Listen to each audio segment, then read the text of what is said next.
Всем привет mes petits pelmeni, j'espère que vous allez bien. Aujourd'hui je vous filme une nouvelle vidéo et c'est le 7 janvier. C'est le Noël orthodoxe en Russie. Là je sais pas si vous voyez derrière moi, je suis dans le secteur de Ismailova. Pas très loin il y a le Kremlin, voilà. Donc pour ce fait, en ce jour, je me suis mis comme un magnifique petit œuf russe, comme vous voyez.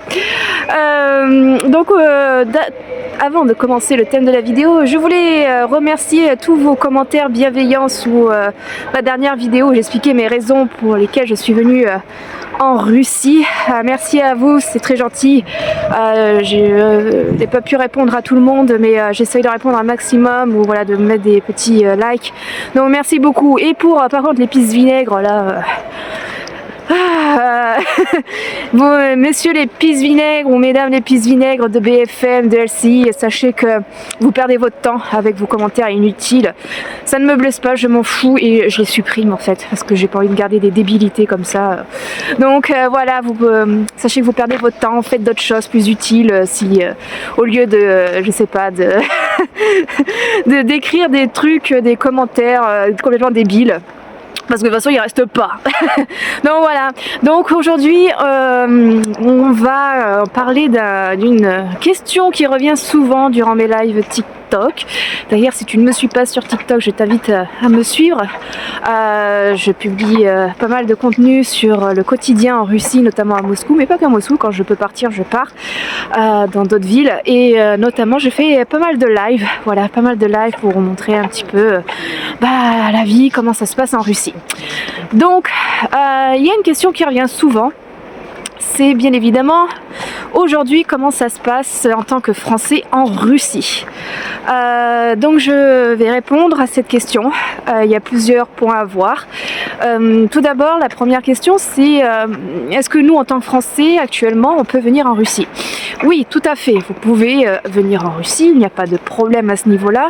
Les ambassades fonctionnent encore, il y a encore la délivrance des visas, ça n'a pas changé. Les ambassades délivrent des visas pour venir visiter, voilà. Donc soit pour venir visiter la Russie vous passez par l'ambassade russe, soit par des organisations comme Tsar Voyage ou Action Visa, voilà. Chacun a des prix un petit peu différents, donc je sais pas trop, là je peux pas vous dire au niveau des prix, mais c'est tout à fait possible de venir en Russie avec un visa touristique. Donc ça, sur cette partie-là, il n'y a pas d'inquiétude. Voilà. Et donc l'autre partie, c'est aujourd'hui, comment on est vu, nous en tant que Français, dans la Russie actuelle. Alors, moi j'ai commencé à voyager en Russie, c'était en 2016, c'était juste un petit peu après du coup le début des sanctions. Enfin vraiment on était dans le début des sanctions. Et donc c'est vrai que je pense que pour les Russes, à cette période-là, ils pensaient que ça allait être juste une phase qui allait se terminer rapidement. Pardon, il y avait un truc qui gênait. Que ça allait être une phase qui allait vite se terminer. Bon, on ne savait pas trop où c'est que ça allait nous amener tout ça. Mais globalement, enfin moi je me rappelle, au milieu français, quand on était français, ces périodes-là, voilà, c'était vraiment tout un engouement par rapport à nous. Les Russes étaient très curieux, ils étaient vraiment très ravis de rencontrer des Français, d'échanger avec nous, enfin voilà quoi. Il y avait vraiment un engouement, une curiosité, une bonne curiosité. Donc j'ai continué à voyager pendant plusieurs années, un petit peu partout en Russie. Chaque fois je faisais des super rencontres, ça se passait très très bien. Il n'y avait pas de souci. Bon, le moment est venu où il y a eu le Covid et puis s'est enchaîné du coup l'opération militaire et forcément j'avais un peu une crainte au début parce que je voulais, la Russie me manquait tellement, j'ai pas pu venir en Russie avec le Covid. L'opération militaire s'est passée mais je pense que on savait pas trop à cette époque, on pensait que ça allait juste durer quelques mois et au final non, mais j'avais très envie de retourner en Russie, mais j'avais aussi une petite crainte, je vous cache pas, de comment ça allait se passer et tout. Donc moi j'ai quitté la France. Si tu n'as pas regardé ma vidéo précédente, je t'invite à la regarder, ça tu pourras comprendre un peu mieux de quoi je parle aujourd'hui. J'ai quitté la France l'année dernière pour venir m'installer définitivement en Russie, donc immigrer.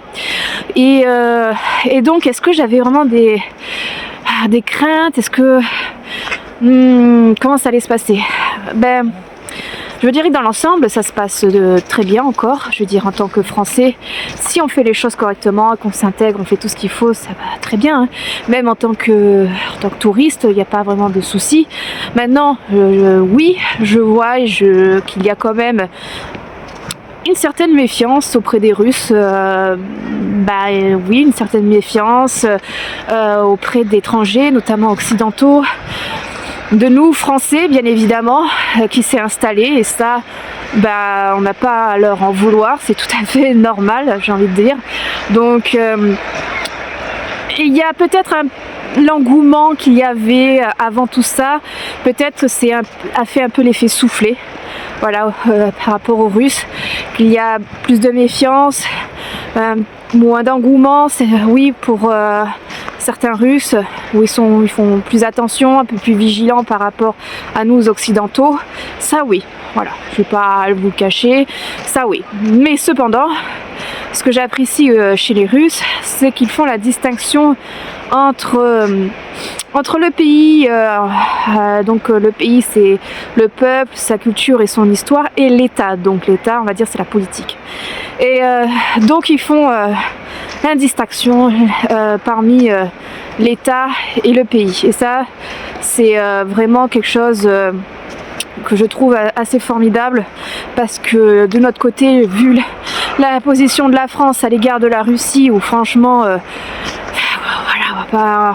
il y en a qui en parlent très bien sur la politique. Moi je suis pas une chaîne politique, hein, donc voilà, mais voilà, vous comprenez que notre position à l'égard de la Russie, c'est vraiment maintenant devenu inamical, quoi. Donc nous sommes des étrangers venant de pays inamicaux pour la Russie. Donc ça, il faut bien le comprendre. Faut bien comprendre que aujourd'hui, les Russes n'attendent rien de nous, nous attendent plus. Enfin, je veux dire, si vous pensez que vous allez arriver en tant que qu'on va vous mettre le tapis rouge, que les Russes vont vous accueillir à bras ouverts avec le tapis rouge, etc. Non, voilà.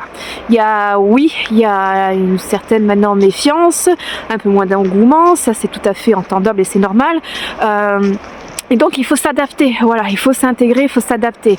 Et il ne faut pas penser que parce que vous êtes français, que les choses, les Russes nous attendent, les Russes vont nous accueillir à bras ouverts, que le tapis rouge va être desservi. Non, c'était peut-être comme ça il y a quelques années, peut-être certainement la période fin 90, début 2000. Il y avait beaucoup c'était l'exode des expatriés qui venaient travailler pour des grosses multinationales en Russie, et la Russie avait besoin des occidentaux pour développer aussi son économie avec des partenariats. Oui, maintenant non. Donc il faut savoir s'intégrer en Russie, et ça ce sera le thème d'une prochaine vidéo que je ferai. L'intégration en Russie, il y a beaucoup de choses à dire. Il y a aussi une crainte et une difficulté, je pense que c'est par rapport au monde de l'entreprise en Russie. Ça aussi ce sera le thème d'une autre vidéo. Il est vrai que, je ne vais pas vous mentir, trouver un travail en Russie dans une entreprise russe, ce n'est pas simple. Ce n'est vraiment pas simple. Parce que beaucoup d'entreprises russes ne veulent pas travailler avec des étrangers. Moi j'ai trouvé un travail dans une entreprise russe, une jeune start-up russe, parce que c'est dans l'export et qu'ils avaient besoin de quelqu'un qui parlait français. Voilà.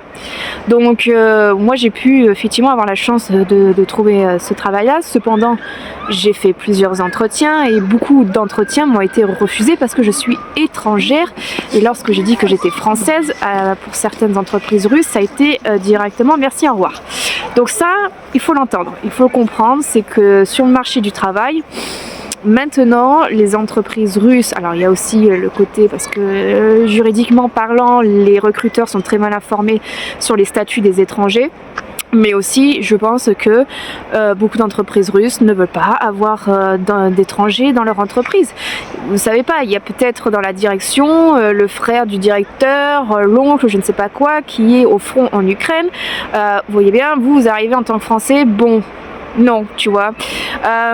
Donc ça, il faut ça à prendre en compte, voilà.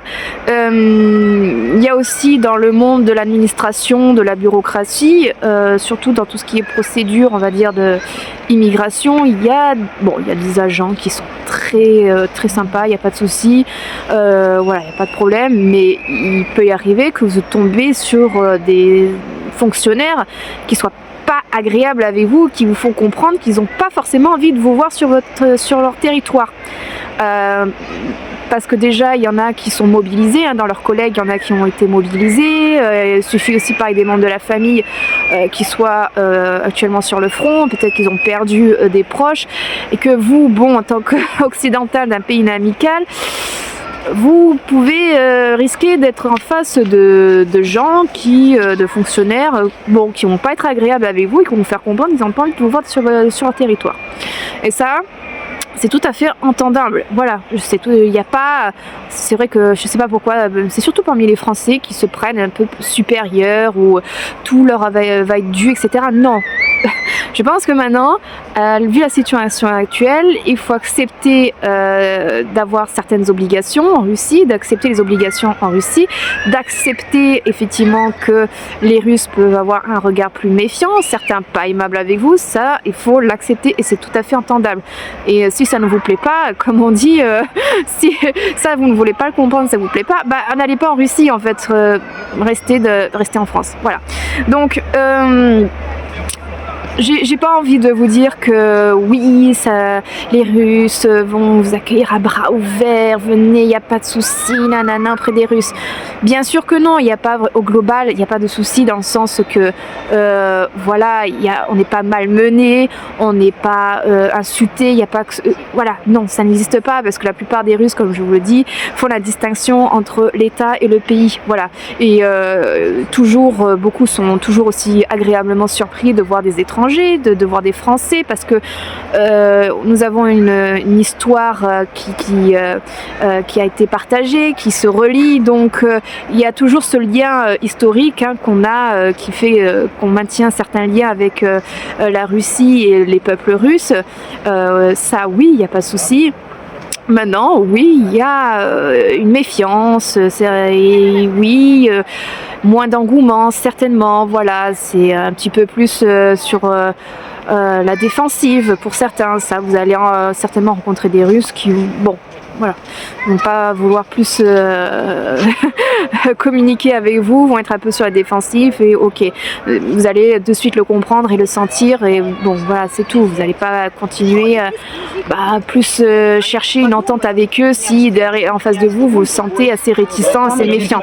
Mais ça c'est tout à fait normal et je pense qu'il faut l'accepter et moi je n'en veux pas du tout, tu vois, je comprends moi qui je suis juste je suis une Française qui vient quand même d'un pays de l'OTAN, tu vois, j'ai pas à ouvrir ma gueule, hein, j'ai pas à m'extasier en me disant tout va m'être dû parce que voilà, je suis française, cocorico, non, voilà.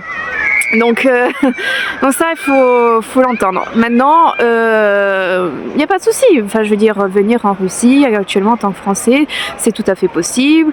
Voilà, vous êtes quand même bien accueillis dans le sens il n'y a pas de problème lorsque vous vous présentez en tant que Français. Hein, voilà.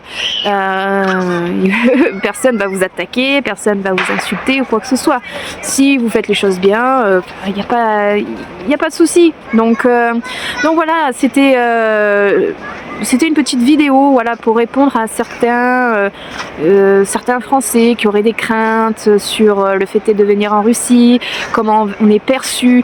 En fait, là où c'est le plus compliqué, c'est vraiment, je pense, ceux qui travaillent dans les relations diplomatiques, c'est-à-dire au niveau des ambassades, etc. Où oui, je pense que là, bon, ça va être un petit peu plus touchy, on va dire, dans les relations.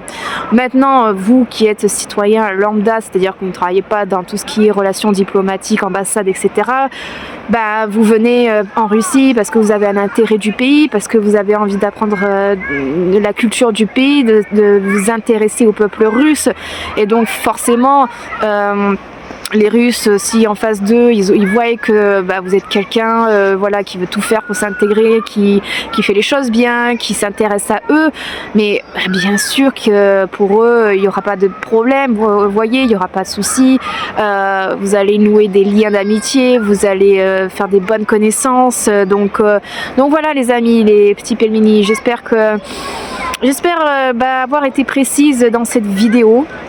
J'ai pas envie que vous ayez des craintes ou quoi que ce soit de venir en Russie. Non, faut pas avoir de crainte. Comme je vous dis, toujours possible d'obtenir des visas de tourisme.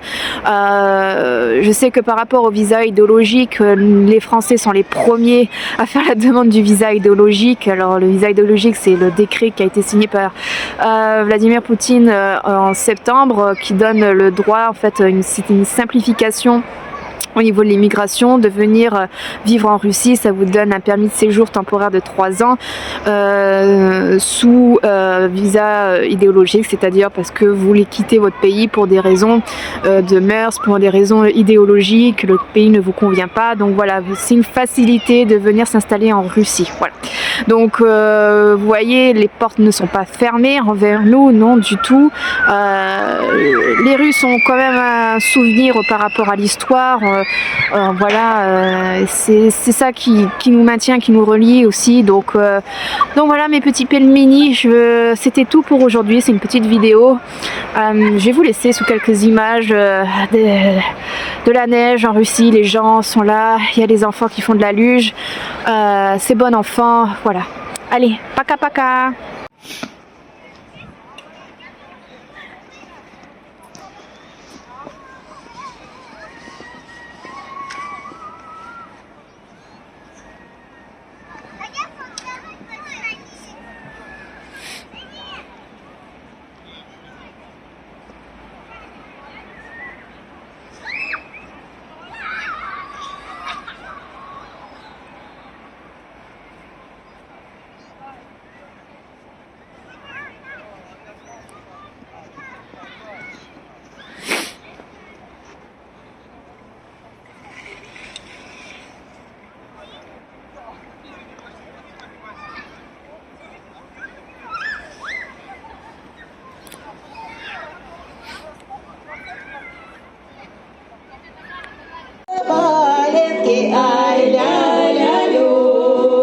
Тащит казну на мочалинке, ай-ля-ля-лю.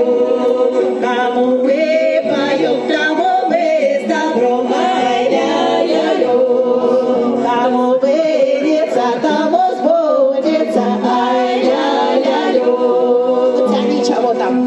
Так, чей прищепка? Вот это я первый раз вижу на гаданиях. Ой, надеюсь, жениха не нагадали?